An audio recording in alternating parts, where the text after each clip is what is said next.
ou iam disfarçados no meio do povo quando eles faziam alguma viagem, sabia que Jesus estava em alguma região, e eles aproveitavam e iam, ficavam vendo Jesus de longe, porque eles não tinham coragem neste momento de vivenciar o Mestre.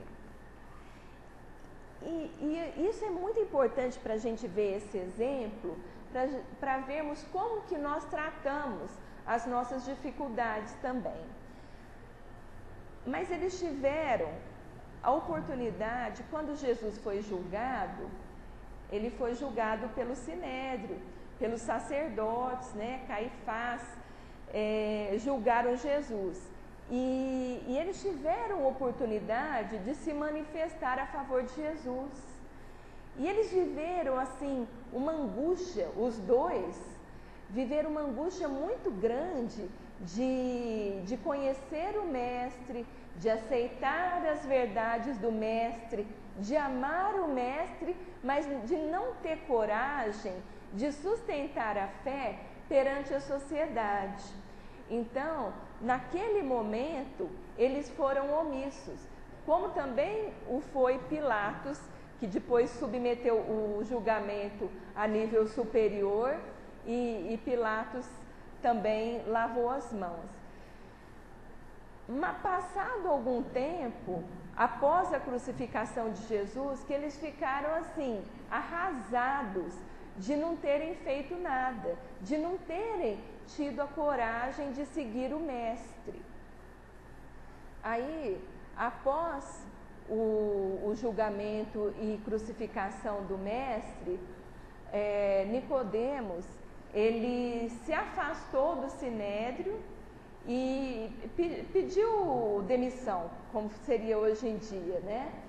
E José de Arimateia fez mais ainda. José de Arimateia, um espírito que a gente tem conhecimento de encarnações anteriores, muito endividado, mas que estava pronto para dar o testemunho.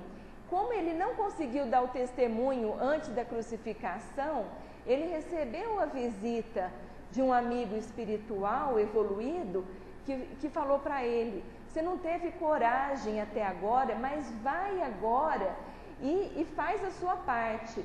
Então, logo após a crucificação, os dois procuraram Pilatos e pediram a ele que permitisse que eles enterrassem Jesus.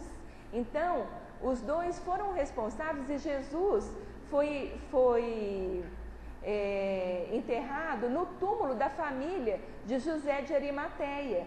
Então, naquela época, era comum que as pessoas condenadas à morte, as pessoas crucificadas ou apedrejadas, pela lei daquela época, elas eram, o corpo, depois de morto, era relegado aos abutres para ser digerido pelas aves. E eles foram responsáveis para colocar Jesus sob autorização de Pilatos num túmulo da família de José de Arimateia. E passado algum tempo, depois que eles levaram Jesus para o sepulcro, os dois já estavam assim muito imbuídos de uma nova vontade. Aí Nicodemos, que já tinha abandonado o Sinédrio, passa a trabalhar pela divulgação do Evangelho de Jesus, e José de Arimateia, quando eles ficam sabendo que Jesus foi enterrado no túmulo da família dele, eles vão atrás dele pedindo para ele negar aquilo, e ele não nega, ele aceita ser preso, ele fica preso muitos meses, e aí Nicodemos começa a trabalhar para ver se consegue libertar o amigo e companheiro de ideal. Ele procura o novo senador que veio substituir Pôncio Pilatos, porque Pilatos, logo após a crucificação de Jesus, ele já estava com muitos problemas políticos e tudo, ele foi afastado de lá e veio um outro no lugar. Aí ele consegue a libertação de José de Arimateia, porque José de Arimateia era uma espécie de ministro do comércio exterior, viajava muito, levava materiais, levava coisas de um país para o outro, fazia as importações e tudo. Aí a condição para a libertação dele foi que ele trabalhasse muito e angariasse muitos recursos para o país. E aí os dois trabalharam juntos a partir de então na divulgação do Evangelho de Jesus, porque eles estavam viajando e eles foram apóstolos importantes neste momento da divulgação do Evangelho. E o que fica para nós dessa lição de Nicodemos e de José de Arimateia?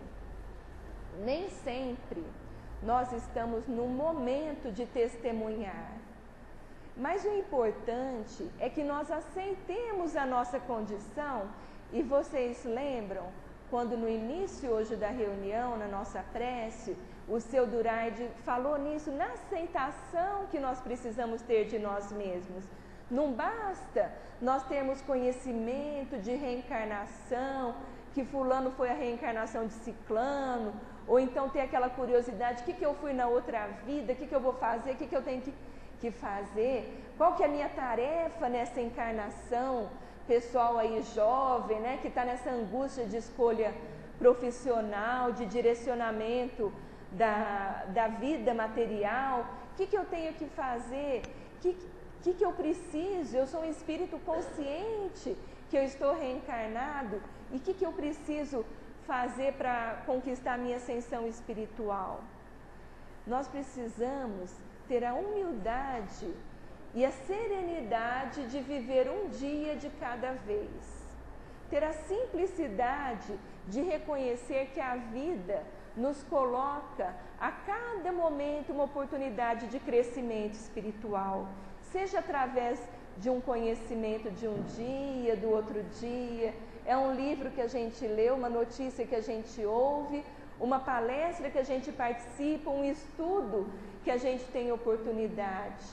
Mas mais do que isso tudo, as oportunidades de vivências sentimentais no relacionamento uns com os outros, é esse o maior aprendizado que nós precisamos ter. E uma aceitação e humildade para que a gente não fique impaciente conosco mesmos, que a gente não desperdice as oportunidades de crescimento nos angustiando, mas que a cada momento da nossa vida nós possamos refletir que estamos aqui, neste momento, neste lugar, neste instante, para buscarmos a nossa melhoria individual e daqueles que estão ao nosso lado, ao nosso redor, compartilhando as nossas experiências.